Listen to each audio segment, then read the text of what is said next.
Welcome to Entropy on Air, the podcast from Entropy Advisors, where we dive into the world of AI, digital transformation, and the future of business.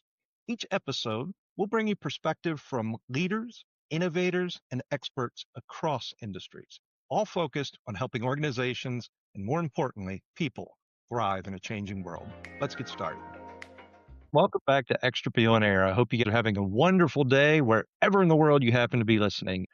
I hope that y'all have been enjoying the series we kicked off several weeks ago, where we were exploring the concept of corporate entropy and how to move toward more of a corporate extropy environment. Over the last few episodes, we've built the foundation. I mean, we defined entropy as really the natural drift toward disorder inside an organization. We talked about how to diagnose it. And that's going to be when you start seeing things like exceptions and identifying shadow systems and seeing escalations. And I thought it was great in our last episode. We invited Steve Ramirez to help us unpack really where it actually comes from.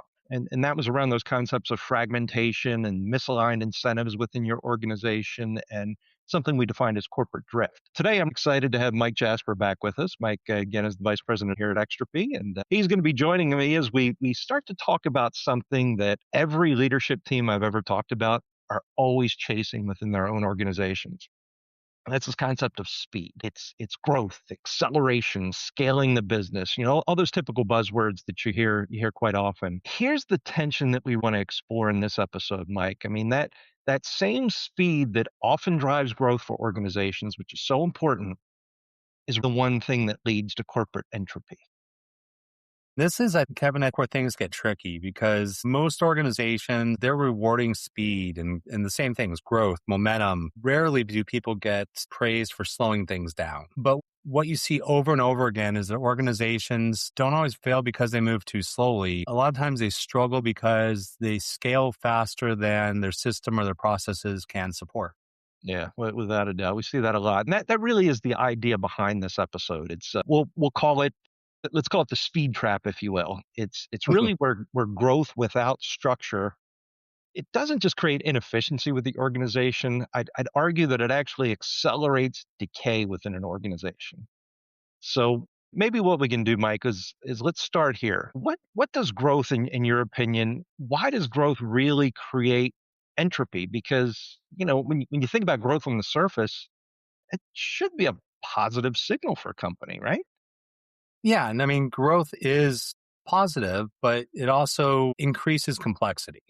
Every new customer, every new business line, every M&A activity, these things all introduce variation to a process that, has been in place for quite a while. And if your system isn't designed, if your processes aren't designed to absorb that variation, that complexity starts turning into fragmentation, which we've talked a lot about in our previous episodes, Kevin. Yeah, without a doubt. So that growth, I mean, it doesn't create entropy on its own. Really what it does is it exposes where your system just can't handle the complexity that growth is associated with it, right? Exactly. Most organizations grow into that complexity before they design for it. They don't feel it happening. They don't realize the scale of the complexity as it continues to escalate. So they start layering processes, controls, tools, all these things on top in a very reactive manner. So instead of intentionally designing how everything should scale, they're mandating things as they grow that complexity. Yeah, and that's why things start to feel harder for a lot of organizations as they do grow. It's not because their business is failing in some way. It's just that extreme strain that growth puts their systems under. That's where you start seeing all the symptoms we've been talking about through the series. The more exceptions, more escalations, more reliance on those specific individuals or superheroes in the organization, more work happening outside of the standard systems, more Excel sheets, all those different things that a lot of our viewers are probably very familiar with. There's a concept, and maybe let's talk, if we could, about a pattern that I know we see quite frequently here on the Entropy team. It's this concept of scaling before stabilizing. We see that in our projects all the time. So what does that look like in your mind? To me, it looks like expanding processes that aren't fully defined. rolling out a system globally before they're working in a local region, adding volume to workflows that already require manual intervention. Yeah. So you're just scaling instability at that point. Exactly. And once that starts to happen, everything gets so much harder to fix because now the problem's not just in one place, it's all across the organization. Yeah. One of the big places we see that showing up quite a lot is in a lot of the private equity backed environments that we see organizations fitting into today. I mean, there's pressure to grow so quickly, and they have to expand their footprint and increase their throughput, but the operating model, it just hasn't caught up yet. Right. And, the instinct is to keep moving. We'll fix it later. We'll stabilize the next phase. But in reality, that rarely comes. People, they go through a process and then they get back to their daily job and they just they don't have the time or the energy to go back and do that stabilization. And that growth keeps adding pressure to the system. Yeah, without a doubt. And, over that time, I mean, that organization really becomes dependent on workarounds that they might create to try to figure out a way to maintain the momentum that they're seeing. And that obviously is not a great recipe for success. No, I think as we've hammered home multiple times, that's the definition of entropy. Yeah, without a doubt. So let's maybe if we could, Mike, let's challenge one thing, and that is speed isn't inherently bad. So where does speed actually help an organization? I think speed is a competitive advantage when your system is coherent, when the decision paths are clear, when data is reliable, when the processes are truly aligned. Speed then amplifies your performance and you can move a lot faster and scale a lot bigger without breaking things. So speed, it becomes your multiplier then when you do all those things that you just mentioned. Exactly. At the same time, if your system's fragmented, multiplication, the speed multiplies that fragmentation. You get faster escalations, faster error propagation, faster breakdown in your process. Speed is really a catalyst to both good and bad things in the organization. Yeah, and that same lever produces opposite outcomes really depending on the system in some respects. Right. And this is where leadership judgment becomes so critical in organizations. Because if you know when to push for speed and when to step back and reinforce the actual structure and stabilization, you're going to be a lot more successful in your goals. Yeah. And, quite frankly, I mean, that's not always intuitive for companies. I mean, especially in these environments where that speed often gets tied to performance and how people are evaluated. Yeah, a lot of times slowing down can feel like you're falling behind, but in reality, it's often the way that allows you to move faster later in the process. Yeah, without a doubt. Now, this has been great so far, Mike. I just want to pause for a second though, because if again, if you're listening to this and thinking, and we're growing, but yeah, you're right, things are getting harder. I mean, just know that you guys are not alone in this. I mean, this is exactly where we work with organizations at Extra Advisors.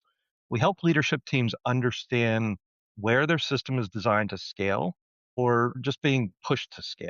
If you could do me a favor, go check out getextrapy.com. Just go visit us on the web. You'll find a bunch of the real world perspectives that we have available on the site there that we use to help assess whether growth is reinforcing coherence or it's really accelerating entropy for these customers. So, if this conversation is resonating for you, make sure you subscribe and share the podcast with others on your team.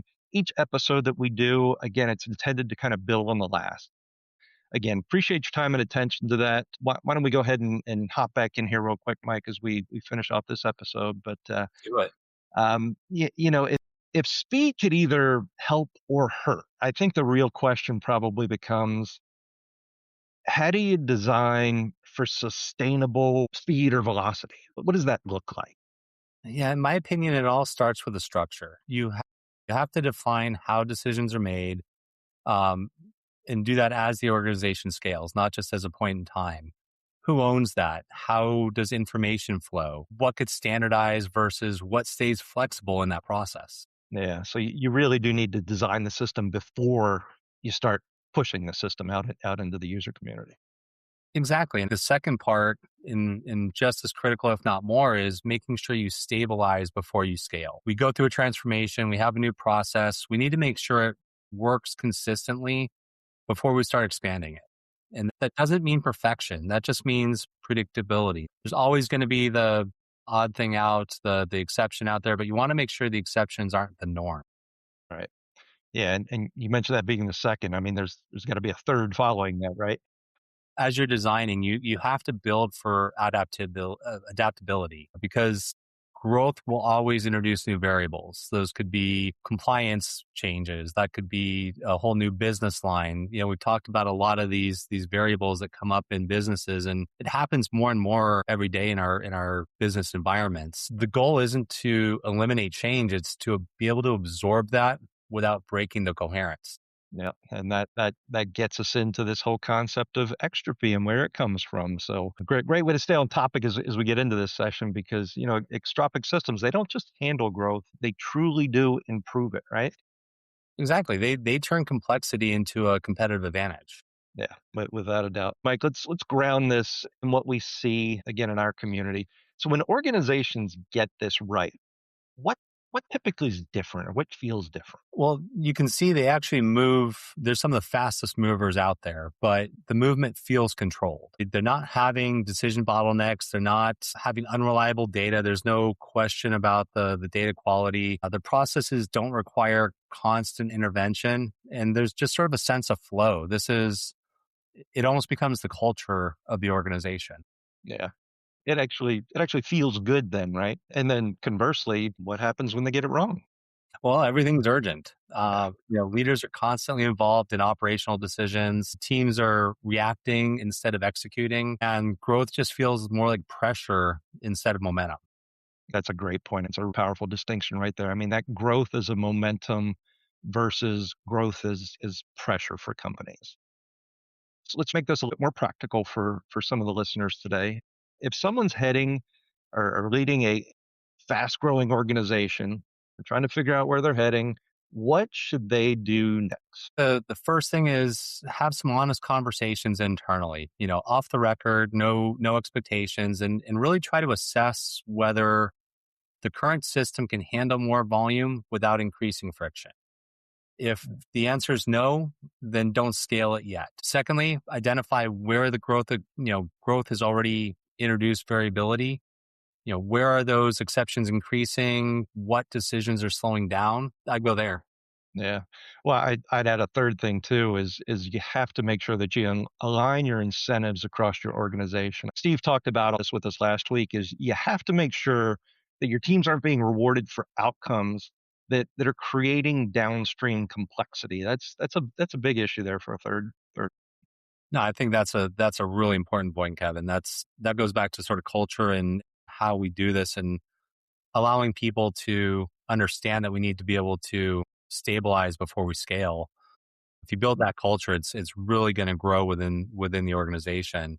I think the fourth thing is give yourself and give your team permission to slow down strategically.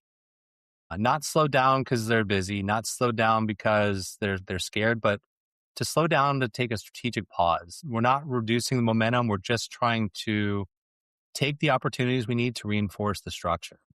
Great point. So maybe what we'll do is we kind of close out this particular episode, Mike. Let's try to bring it together again for our listeners. It's good to first start with speed is not the enemy, but speed without structure is the enemy. Growth doesn't just create opportunity, it creates pressure on the system. And if your system isn't designed to absorb that pressure, entropy is absolutely going to escalate within that organization. Right. And when the system is coherent on the other side, speed becomes an advantage. It amplifies performance instead of amplifying breakdown. Yeah. And that really is the huge takeaway. I mean, sometimes the fastest way forward is to slow down long enough to design the system properly. Because once it's in place, everything else compounds, whether it's good or bad.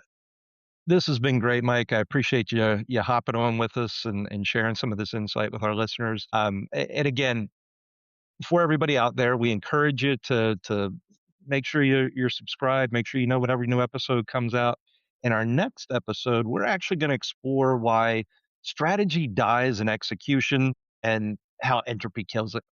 I mean, this will help finish off what I'll call this first phase of the series, which was really intended to set the foundation and provide awareness around how entropy can rear its ugly head within your organization. Now, following that episode, we're actually going to start into phase 2 of the series. We're excited about this one because now we're going to start to reframe transformation. And I know that's a big topic on a lot of folks' radar right now. This will start us into shifting from reactive change to intentional design. We're going to have some more guests join us in phase 2. And as always, we're grateful to have you with us along for the ride. Till then, Mike, thanks again for hopping on. You guys have a great rest of your day. Thanks, everyone. Thanks for listening to Entropy on Air. We hope you found today's conversation insightful and inspiring. Be sure to follow or subscribe so you never miss an episode, and connect with us at Entropy Advisors to continue the conversation on AI and digital transformation. Until next time, I'm Kevin Zirkle, and this has been Entropy on Air.